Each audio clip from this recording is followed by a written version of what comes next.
La actitud habitual de los fariseos era la de proponer su doctrina, que habían desglosado en los famosos 613 preceptos, y todo aquel que deseaba convertirse se acercaba a ellos y era acogido.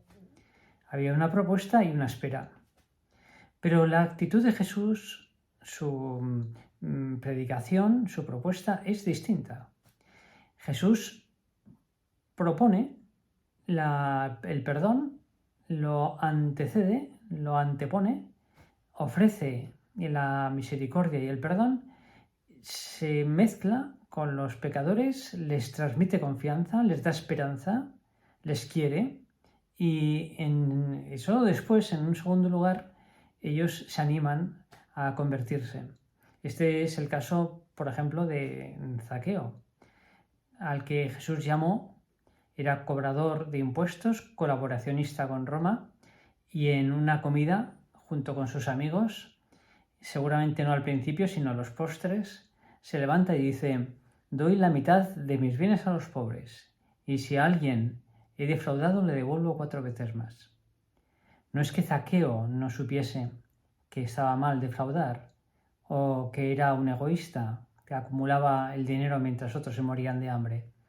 Necesitó que Jesús le transmitiese confianza, esperanza, amor sincero, precediese su misericordia y su oferta de perdón, para que él realmente se convirtiese. Este es el estilo del Señor que los fariseos no pueden entender. Y Jesús tiene que defenderse de múltiples maneras, con muchas parábolas. Llama la atención la cantidad de historias que tuvo que inventar para intentar hacer a los fariseos y a los escribas entender un poco esto. Y este domingo, en la Santa Misa, en el Evangelio, leeremos 3 de estas parábolas inventadas por el Señor. La de aquella mujer que ha perdido una moneda de 10 que tiene y barre hasta encontrarla. La de aquel pastor que ha perdido una oveja de las 100 que posee y deja las 99 para buscar a la que ha perdido.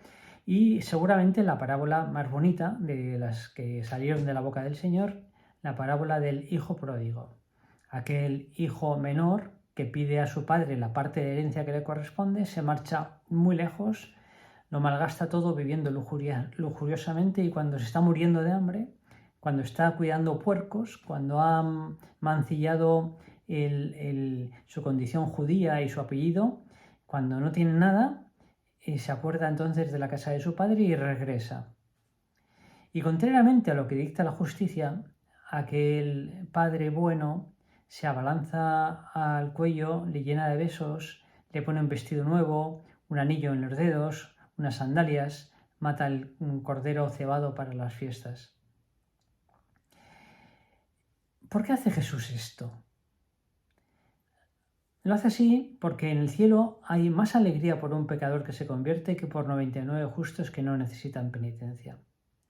Lo hace así porque seguramente uno de los más grandes peligros que tenemos los hombres es el de creernos en regla y autosuficientes, el de la oración de aquel que piensa que puede mirar a Dios de tú a tú. Y lo hace así sobre todo porque Dios es así, porque Dios es misericordioso. La misericordia es otro nombre de la fidelidad de Dios. Dios ha hecho el mundo, Dios nos ha rescatado y los dones y la vocación de Dios son irrevocables. Y por eso, aunque nos marchemos, aunque le ofendamos, aunque nos portemos mal, ahí va a estar siempre su propuesta de perdón, su mano tendida, su iniciativa, su búsqueda. Pero la misericordia es también el nombre de la omnipotencia de Dios, porque ese poder todopoderoso de Dios se manifiesta sí en la creación, sí en los milagros, en la resurrección de un muerto, por ejemplo, pero se manifiesta sobre todo en cómo Dios se hace pequeño, cómo hace un hueco dentro de sí para acogernos a nosotros, cómo se hace hombre, cómo acoge nuestro rechazo en la cruz y lo convierte en amor y lo ofrece por cada uno. Eso solamente Dios. Y la misericordia es además también el nombre de la justicia de Dios.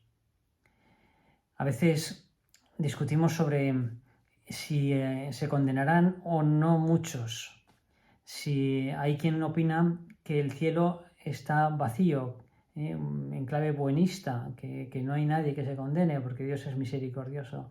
Otros, en cambio, subrayan la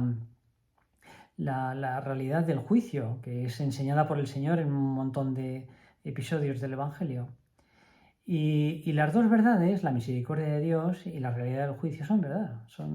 Hay que tenerlas en cuenta porque se complementan. Y si nuestra vida es una vida encerrada en sí misma, donde no hay ningún resto de búsqueda del bien y de la verdad, pues no habrá nada que reparar y esa persona no podrá salvarse. Pero en cambio, si en nuestra vida ha habido pues un deseo, un cierto deseo, una búsqueda de la verdad y del amor, del bien, y también unos ciertos compromisos con el mal, eso necesitará purificación, pero en la medida en que nos arrepintamos, seremos perdonados. Ahora, el sí de Dios, su misericordia, es mayor que nuestro no. Su oferta de perdón es siempre más tozuda, es más grande. Por eso Dios es misericordioso. No es que ejercite la misericordia, es que es un nombre de Dios. De este Evangelio podemos sacar muchísimas enseñanzas. Y una primera, aplicable a cada uno de nosotros, es que nuestros pecados, por grandes y repetidos que sean, no han de jamás tentarnos de desesperanza. Que Dios nos tiene la mano tendida y nunca se cansa de nosotros. Somos nosotros los que nos cansamos de pedirle perdón, o los que no nos gustamos, o los que querríamos ser perfectos, somos perfeccionistas y voluntaristas. Pero no. Decía San José María que la mejor de las devociones son los actos de contrición. Y hay mucha gente, muchos buenos cristianos, que en cambio ven los actos de contrición con una cierta desconfianza, porque piensan que es como la puerta trasera de la santidad, como una santidad de segunda clase. Y quien piensa de esta manera revela que de un lado es un voluntarista, un perfeccionista, lo cual es antinatural, no llegaremos nunca a la perfección, pero también es un formalista, porque entiende la contrición como una especie de fórmula mágica, unas palabritas que convierten, hacen magia y convierten el pecado lo hacen desaparecer. Y no es eso, es un dolor del corazón, sincero del corazón. Seguramente la oración más elevada que vamos a poder hacer en esta tierra sea la de un acto de contrición, que puede llegar a arrancar lágrimas, lágrimas de dolor, no de rabia, no de pena por no ser perfectos, sino de dolor porque Dios es tan bueno y nosotros en cambio somos tan poca cosa y le queremos y le correspondemos tan poco. Por eso la contrición es como un buen índice, una medida para saber cómo vamos de vida espiritual. Se podría decir que tenemos más vida interior en la medida en que hacemos más actos de contrición. Y más actos y mejores. Una persona que después de muchos años se convierte y pide perdón, da un paso enorme. Quien cada año hace un curso de retiro y aprovecha para hacer una buena confesión, pues está mucho más cerca.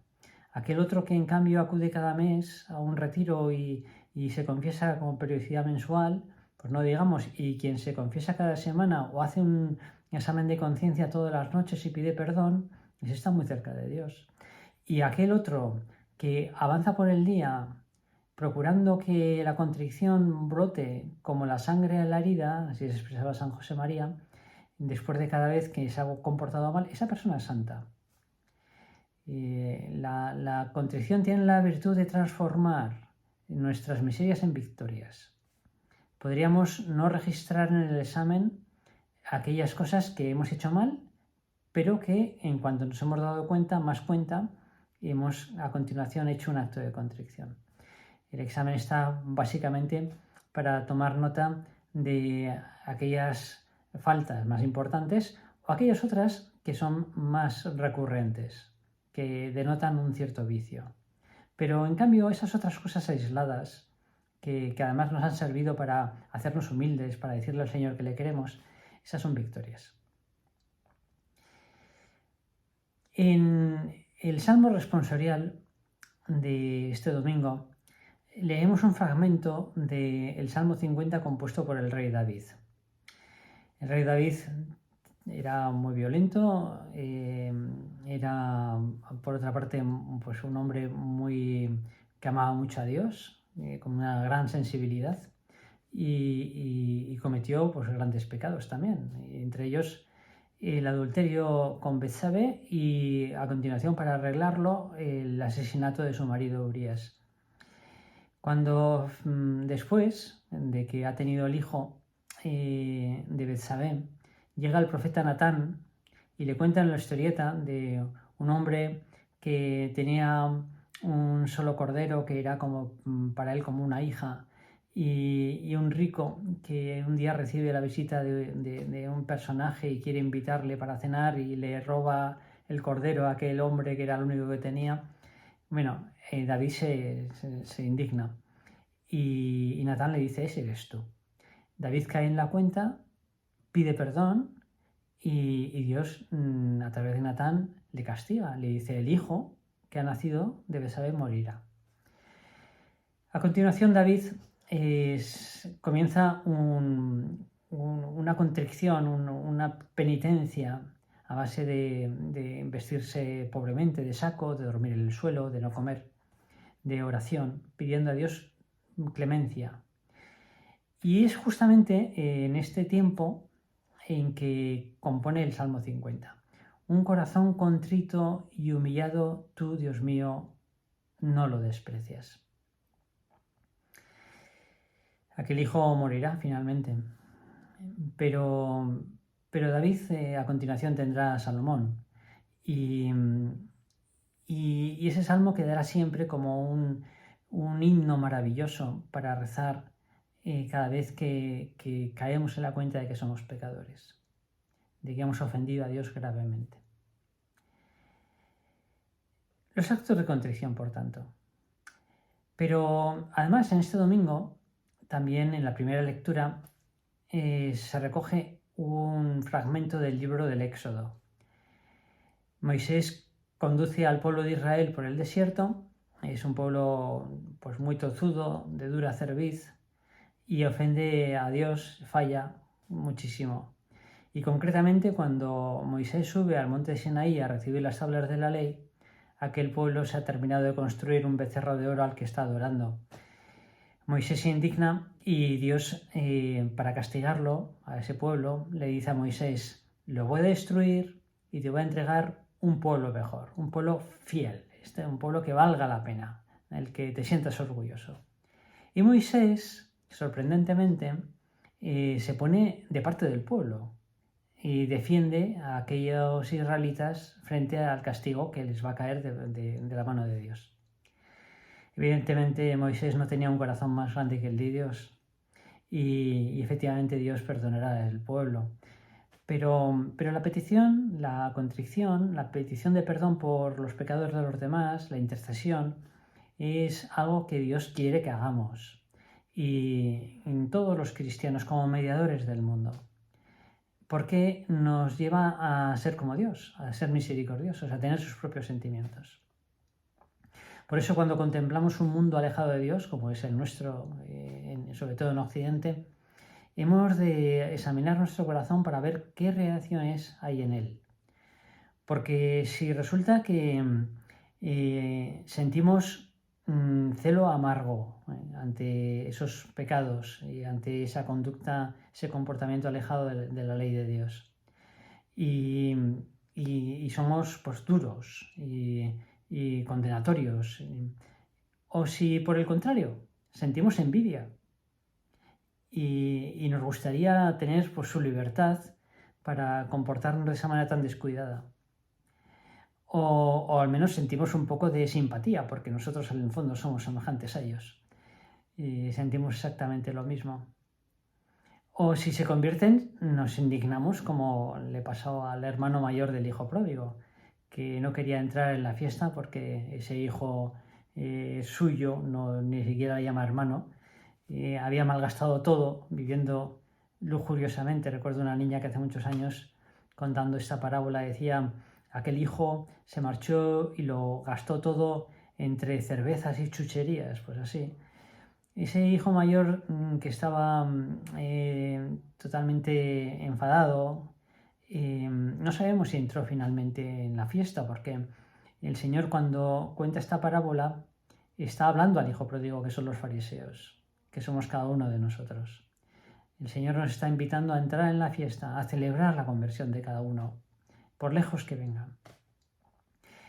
Bien, este domingo, por tanto, es un domingo de mucha misericordia, donde el Señor con esas parábolas, también a nosotros hoy nos explica cómo es Dios. Dios es misericordioso, lo precioso que son los actos de contrición, la mejor de las devociones, y la intercesión, la oración por todos, por la Iglesia, por todos está compuesta por pecadores, por el mundo entero, como mediadores entre Dios y los hombres. Bien, en esta historia, en esta parábola, se echa en falta una madre. Hay un padre con 2 hijos. De haber habido una madre acogedora, y seguramente Jesús no le incluyó justamente por esto, aquel hijo menor no se hubiese marchado de casa y el mayor no se hubiese quedado de esta manera con el corazón tan frío. Así que todo esto lo entendemos de manera muy intuitiva, muy fácil, siendo muy devotos de María y procurando entrar en su corazón y reconociéndonos ahí a nosotros y a todos los demás como hermanos. Una copla dice: unos dicen que son negros, otros azules tus ojos, pero yo sé por la salve que son misericordiosos.